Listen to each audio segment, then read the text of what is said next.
Plan ప్రకటిస్తాం. శ్రీ హరీష్ రావు గారు first మాకే ఇస్తుంది సార్. Thank you. 30 నిమిషాల time. Sir no speaker sir. ప్రతి పార్టీ నుంచి ఒక్కరికి అవకాశం. స్పీకర్ సార్ 30 నిమిషాలు టైం. మినిమం 2 గంటల సమయం నాకు అవసరం. బికాస్ వినండి అధ్యక్ష ఎందుకంత భయం సార్? మేము మాట్లాడతామంటే ఎందుకంత భయం? You answer me if I'm wrong. నేను ఏదైనా తప్పు చెప్తే మీరు ఆన్సర్ చేయండి. మీరు ఇవాళ రాష్ట్రంలో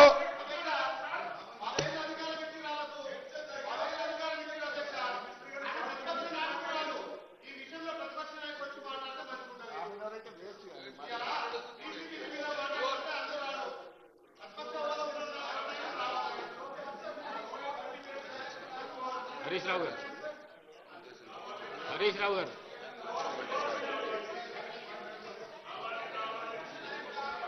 స్పీకర్ సార్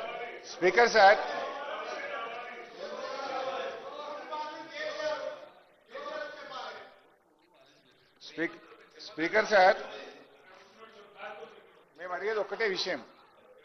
రాష్ట్రంలో వరదలతో ప్రజలు అతలాకుతలం అవుతా ఉన్నారు. రాష్ట్రంలో యూరియా దొరకక ఎరువులు ఆగమైతా ఉన్నారు. ఈ పరిస్థితుల్లో అసలే మాట్లాడాలి వద్దు, వాళ్ళు మాట్లాడమని.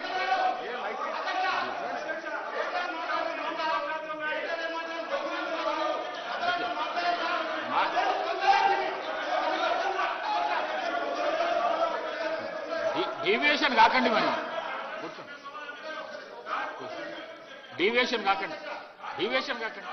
సబ్జెక్ట్ ఏమున్నదో అది మాట్లాడండి. Speaker sir please. మీరు సభ ఆర్డర్లు పెడితే మాట్లాడతా, లేదు వాళ్ళు మాట్లాడతామంటే వాళ్ళకి మైక్ ఇవ్వండి, వాళ్ళు అయిపోయినాక నేను మాట్లాడతా. హరీష్ రావు గారు మంత్రి గారు running speaker sir Harish Rao గారు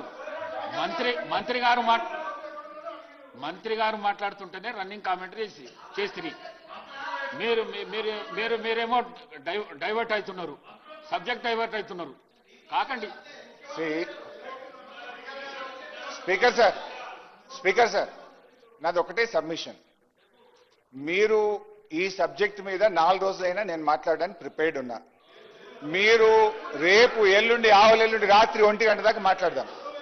వాస్తవాలు ప్రజలకు తెలవాల్సిన అవసరం ఉంది. నిజాలు ప్రజలకు తెలవాల్సిన అవసరం ఉంది. ఒకవేళ ప్రభుత్వం ఇవాళ కాదు రేపు మాట్లాడదామన్నా నేను రెడీ, నాకు అభ్యంతరం లేదు. ఇవాళ 1 గంట అయినా మాట్లాడదాం. కానీ అరగంట సమయంలో మాట్లాడమంటే మీరు ఇష్టం ఉన్నన్ని ఆరోపణలు మా మీద చేసి నిజాలు మేము చెప్పొద్దు అంటే ఇది కరెక్ట్ కాదు. ఒకటి. రెండు అధ్యక్ష, నేను పీపీటీ అడిగినా ఇంకా క్లియర్ గా చెప్దామనుకున్నా, విజువల్ గా చూయించి ఈ సభ్యులకు రాష్ట్ర ప్రజలకు అర్థమయ్యే విధంగా సభలో పీపీటీ పెట్టి ఎక్స్ప్లెయిన్ చేస్తామంటే మీరు అవకాశం ఇవ్వలేదు. ఓకే. 3, నిన్న బీఏసీ మీటింగ్ లో మనకు రాష్ట్రంలో ఎరువులు దొరకక రైతులు అల్లాడుతున్నారు. రాష్ట్రంలో వరదతో ప్రజలు ఇబ్బంది పడతా ఉన్నారు. దాని మీద మాట్లాడదామంటే లేలే అది మాకు ఇంపార్టెంట్ కాదు, వరదల తర్వాత ఎరువులు తర్వాత బురద రాజకీయాల మీద మాట్లాడదామని పెట్టారు. ఓకే, దీని మీదనే మాట్లాడతా. కానీ గౌరవ సీనియర్ శాసనసభ్యులు మాజీ మంత్రి గారు హరీష్ రావు గారు వారు మీరు సమయం ఇచ్చారు అధ్యక్ష. ప్రభుత్వ పరంగా మొట్టమొదటిసారి మీరు మా సభ్యులకు అవకాశం ఇవ్వకుండా నేరుగా ఈ సబ్జెక్ట్ సీరియస్నెస్ దృష్టిలో పెట్టుకొని మీరు అపోజిషన్కు సంబంధించి వారికి అవకాశం ఇచ్చారు అధ్యక్ష. దాన్ని ఉపయోగించుకోవాలా? హాఫ్ అన్ అవర్లో మేమేం చెప్పినప్పటికీ మీరు హాఫ్ అన్ అవర్లో తిరిగి రిప్లై చేయాల్సిన శక్తి మీలో ఉంది. దాన్ని మళ్ళీ చెప్పి 3 గంటలు చెప్పొచ్చు, 6 గంటలు చెప్పొచ్చు, 9 గంటలు చెప్పొచ్చు, 12 గంటలు చెప్పొచ్చు. మా మంత్రి గారు కూడా 12 గంటలు మాట్లాడొచ్చు, మా మంత్రి గారు కూడా 24 గంటలు మాట్లాడొచ్చు. ఎల్లుండి వరకు కూడా కంటిన్యూగా నడపాలంటే కూడా మాకు శక్తి ఉంది, యుక్తి ఉంది. నేను దయచేసి గౌరవ సభ్యులు హరీష్ రావు గారికి తెలియజేస్తా ఉన్నాం, మీకు ఇచ్చిన సమయంలో, ఎందుకంటే స్పీకర్ గారు నిర్ణయం చేశారు సమయం, ఆ సమయంలో తప్పకుండా మీరు చెప్పదలుచుకున్నది చెప్పండి, మేము వింటాం, తప్పకుండా నోట్ చేసుకుంటాం. ఇంతకుముందే ఉత్తమ్ కుమార్ రెడ్డి గారు చెప్పారు, దానికి తప్పకుండా సమాధానం చెప్తాం, వెనుక కూడా పో. స్పీకర్ సార్ 650 పేజీల రిపోర్ట్ ఇస్తుంది, బయటనేమో తొడలు కొడుతుంది, సవాళ్ళు విసిరుతుంది. మాట్లాడదాం రాండి కాళేశ్వరం మీద అంటరి, మాట్లాడదామా అంటే నువ్వు అర్ధగంటలో ముగించావని పడుతుంది. ఇదేంది అర్ధగంటలో ముగించుడు? ఇంకోటి మా ఎలియా మినిస్టర్ గారు ఏదో పెద్ద ఫేవర్ చేసినా మొదలు మీకు ఇచ్చిన అంటుందో, నాకేం ఫేవర్ అక్కర్లేదు, మీరే మాట్లాడండి, మీ తర్వాత నేను మాట్లాడతా. I don't want any favour. Minister గారు సార్, ఇప్పుడు మా మంత్రి గారు ఉత్తమ్ కుమార్ రెడ్డి గారు స్పష్టంగా చెప్పడం జరిగింది. వారి దగ్గర సబ్జెక్ట్ ఉంటే మాట్లాడమనండి సార్, లేకుంటే మా వాళ్ళు మాట్లాడతాం, మేము నిర్ణయం తీసుకుంటాం. ఏం సార్ ఇది? మాట్లాడండి. మాకేదో పెద్ద ఫేవర్ చేసినా మాది మీకు ఇస్తున్నా అంటే ఆ ఫేవర్లు అక్కర్లేదు, మీరు మాట్లాడటా అంటే మాట్లాడుకోండి అని చెప్పిన నేను. I don't want any favour.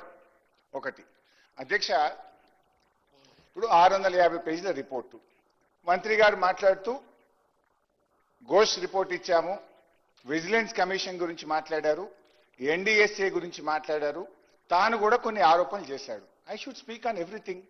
650 పేజీల్లో ఉన్న ఒక్కొక్క పేజీకి ఒక్కొక్క అక్షరానికి నేను సమాధానం చెప్తాను. We are prepared. ఇదంతా కూడా బురద జల్లే రాజకీయము. దయచేసి మాకు అన్ఇంటరప్టెడ్ గా నేను స్టార్ట్ చేయకముందే 2 సార్లు మంత్రి గారు లేశారు. My submission with honourable speaker, 2 చేతులు జోడించి మిమ్మల్ని ప్రార్థిస్తా ఉన్నా, డిస్టర్బ్ చేయకండి, మధ్య మధ్యలో మంత్రులకు ఇవ్వద్దు, నాకు కనీసం 2 గంటల సమయాన్ని ఇవ్వాలని మీ సవినయంగా కోరుతా ఉన్నా. ముందు మాట్లాడండి, సబ్జెక్ట్ మాట్లాడండి. అధ్యక్ష, సరే ఈరోజు సభలో రాష్ట్ర ప్రజలందరూ మనము ఎరువుల మీద మాట్లాడతామేమో, మాకేదైనా డైరెక్షన్ ఇస్తారు. హరీష్ రావు గారు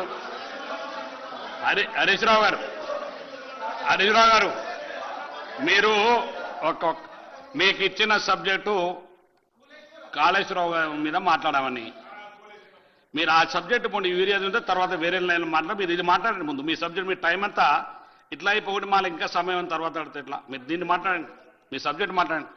అంటే ఏం సార్ మనం మాట్లాడినారా? మీరు అసలు ఒక నిమిషమైనా మాట్లాడినా? ఎన్నిసార్లు మైక్ కట్ చేస్తారు సార్? స్టార్ట్ అయ్యేటప్పుడు 2 సార్లు మంత్రి లేస్తే 4 సార్లు మైక్ కట్ చేస్తారు. ఇదేం పద్ధతి సార్? మీరు మాట్లాడండి, ముందు సబ్జెక్ట్ మాట్లాడండి. అధ్యక్ష, ఇవాళ ఒక విషయం అయితే అర్థమైంది అధ్యక్ష, ఈ ప్రభుత్వం ఇంత ఆదరబాదరగా ఆదివారం నాడు అసెంబ్లీ పెట్టి కాళేశ్వరం రిపోర్ట్ను సభలో పెట్టడం అంటేనే వీళ్ళ బురద రాజకీయం అర్థమైతా ఉంది అధ్యక్ష. ఎందుకంటే అధ్యక్ష, ఎందుకు పోయినా చెప్తాను, అన్ని చెప్తా, don't worry, I will answer each and every question. Be patient. Commission of enquiry act 1952 ప్రకారం 8B 8C ఇవ్వకుండా నిబంధనలు అనుసరించలేదని మేము కోర్టుకు వెళ్ళాం. అది ఫండమెంటల్ రైట్, కాన్స్టిట్యూషన్ ఇచ్చిన రైట్. శ్రీమతి ఇందిరాగాంధీ గారు కూడా